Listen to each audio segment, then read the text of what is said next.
white women endorse a culture of sexualizing pregnancy to corrupt black women to feed the perverted appetites of white males.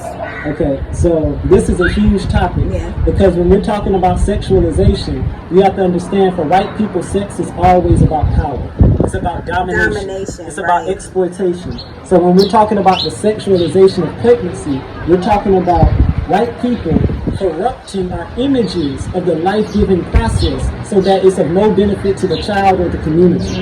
Okay? So and the way we see this manifested is this tendency to say sex during pregnancy is acceptable. And I know it's black women who have somehow bought into this ploy that sexuality during pregnancy is an okay thing, but understand in the African tradition, sex was sacred. And sacred sex meant you was always centering the creative principle whenever sex was practiced. Not the orgasm. Not the pleasure principle, the creative principle.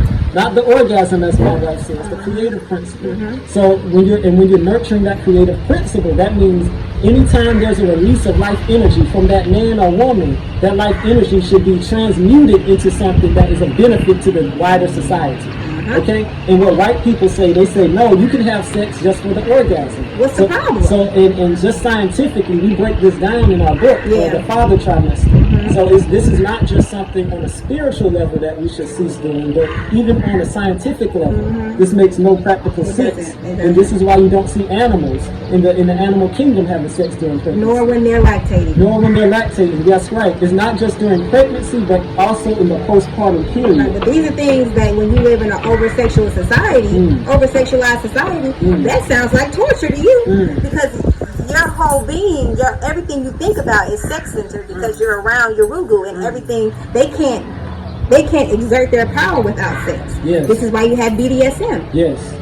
All that is slavery. Like that's that mentality that we're talking about right there. That's from the ice. That's not indigenous to you, black man and black woman. So sex during pregnancy, it only comes from a people who are savage. Right. And let's dig deeper in this. Why is sex during pregnancy or sexualization of pregnant women seen by some women as a form of empowerment? Why is that? Let's go back to the first point I made. Let's go back to the first point. The ice. No, not the ice, but the prostitution.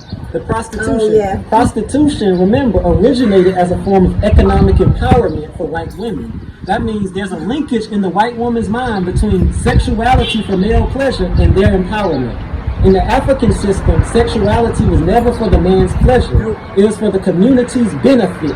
Okay?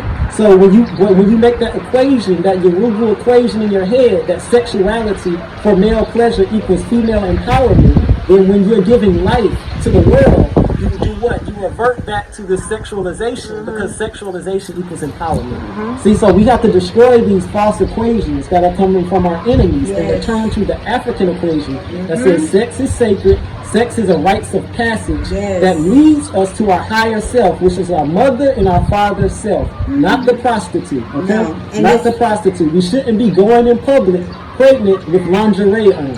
And I'm not going to say any names, but you know who I'm talking about. You shouldn't be going in public with your stomach out in every picture trying to sexually arouse white people.